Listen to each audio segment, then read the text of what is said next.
പണിയെടുക്കാൻ വെച്ചെങ്കിൽ എന്തിനാണ് ഇതിലൊക്കെ ഇവിടെ വന്ന് പണ്ടാരടക്കിക്കണം എന്നുള്ളത് എനിക്ക് മനസ്സിലാവണില്ല. അയാൾക്ക് ഞാൻ അവിടുന്ന് ഒന്നും എടുക്കരുത്, എന്നാൽ അയാൾക്ക് ഒന്നും മടക്കി വെക്കണ്ടല്ലോ. ഈ ടെക്സ്റ്റൈൽസിൽ നിർത്താൻ വിളിക്കുമ്പോൾ എല്ലാ മുതലാളിമാരും ശ്രദ്ധക്ക് കസ്റ്റമേഴ്സ് എത്ര ഡ്രസ്സും വലിച്ചിട്ട് കഴിഞ്ഞാലും അത് മടക്കാനുള്ള മാനസികാവസ്ഥ ഉണ്ടോ എന്ന് നിങ്ങൾ ചോദിക്കണം, വേറെ എന്ത് ചോദിച്ചിട്ടില്ലെങ്കിൽ.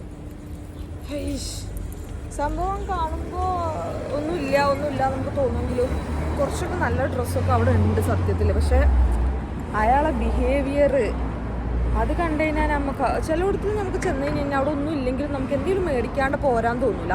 അത്രയും നല്ല സർവീസായിരിക്കും.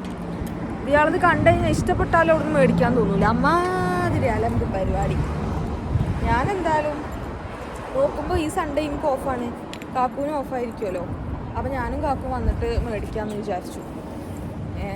ഇനിയിപ്പോൾ കാക്കു ഉണ്ടാകുമ്പോൾ കുറച്ചും കൂടി നമുക്കൊരു ധൈര്യം ഉണ്ടാവും. എനിക്ക് സങ്കടം വന്നു, നമ്മൾ ഊറ്റം കാട്ടി ഒരു പരിപാടിക്ക് വന്നിട്ട് അത് പാളിപ്പോയില്ലേ. എനിക്കറിയാമായിരുന്നു, പക്ഷേ ഞാൻ ഇവിടുത്തെ സാധനം ഉണ്ടാവുന്ന കാര്യം എനിക്കറിയില്ലായിരുന്നു കേട്ടോ. ഞാൻ അതിന് മുന്നേ ഓണത്തിന് സാരി എടുക്കാൻ പോയൊരു സ്ഥലം നല്ല റേറ്റ് ഉണ്ടായിരുന്നു, പക്ഷേ അവിടെ അത്ര സെലക്ഷനൊന്നുമില്ല. ഇവിടെ അതിലാറ് സെലക്ഷൻ ഉണ്ട് എന്നെ സംബന്ധിച്ചിടത്തോളം. അപ്പോൾ എന്തായാലും ഞായറാഴ്ച ഒരു തിരിച്ചറിയൽ പരേഡ് നടത്താം, എല്ലാ ഡ്രസ്സും എല്ലാ ഇന്ത്യൻ സ്റ്റോറിലും പോയിക്കാൻ. അപ്പോൾ സൺഡേ കാണാം ഗൈസ്. ബൈ.